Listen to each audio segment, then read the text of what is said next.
This is Judy here in my little bedroom studio.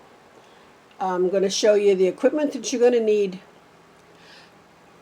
to do a small acrylic beginner's project. We'll do the oil painting and stuff later. It takes a little bit more. Acrylics are more forgiving, easier to get started with, easier to understand. So that's where we're going to get started. First, though, I'm going to show you some of the equipment that we're going to need in order to get started. Here on my table, I have the brushes that we will need. A wide brush for background, smaller brushes for intricate areas, an angle brush. You can do almost an entire painting with an angle brush. They can be used for leaves, buildings, trees, getting into tight corners, whatever you can do with an angle brush. A liner brush is used for trees, branches, vines, writing, anything that you need a small straight line for.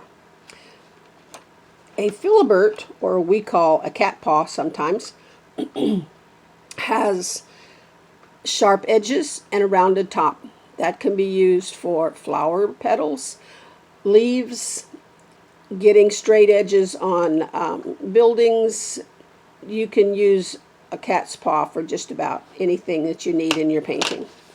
We'll need something to put your pattern on with, which I use either an embossing tool, a stylus, sometimes even just an ink pen, just as long as it has a sharp edge into it, and so that you can get the lines transferred with your tracing paper.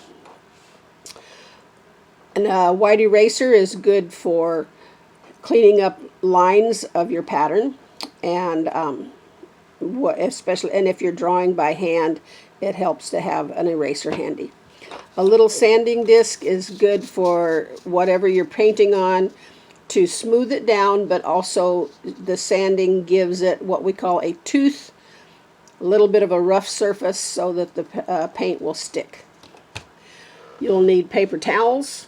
I use soft Bounty or Viva, sometimes even old t-shirts, just as long as it's a soft surface and will absorb the paint. I have a clipboard on a holder that I can put a picture on that makes it easier for me to see.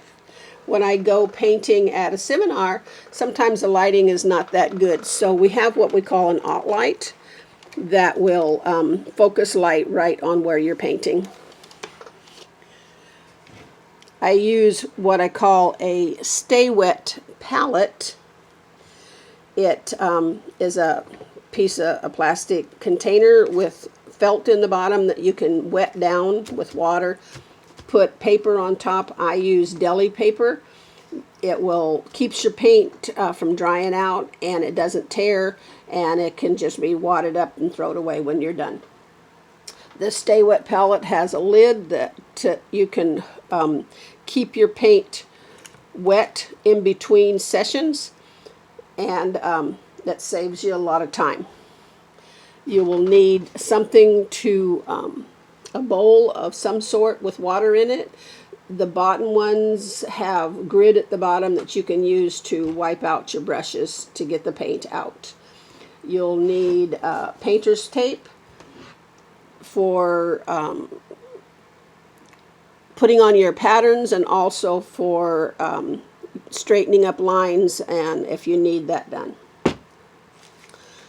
Transfer paper, you're going to need graphite paper, we call it, either light or dark. It also comes in blue or yellow, whatever color you need to get the pattern to show up on your project.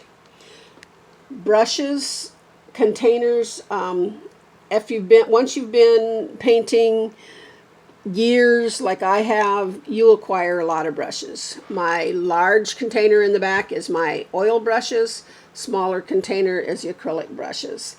You'll need, for oil painting, you'll need a jar with some turpentine in it. We use odorless turp, and it has a grate at the bottom to brush out the paint out of your brush. Brush cleaners. In the old days, we just used a bar of ivory soap. They have what they call pink soap. If you're in a pinch, plain old hand sanitizer will work to get the paint out of your brush. And just dish soap and water works great too. You will acquire quite a bit of paint over the years, but normally you will only need the three basic colors, red, yellow, and blue, and then black and white to make your shades and tones. But acrylic paint is very inexpensive, so it's easy to pick up the actual colors that you need. Oil paint comes in tubes or sticks. As long as the tubes are kept tightly closed, I've had some of my paint for 20 years. Same with the sticks. They form a film over the top, and you just peel the film off and you're ready to go. That's kind of what it is that we use for painting supplies. We will go ahead and get started on the next video with a small project, an easy beginner's project.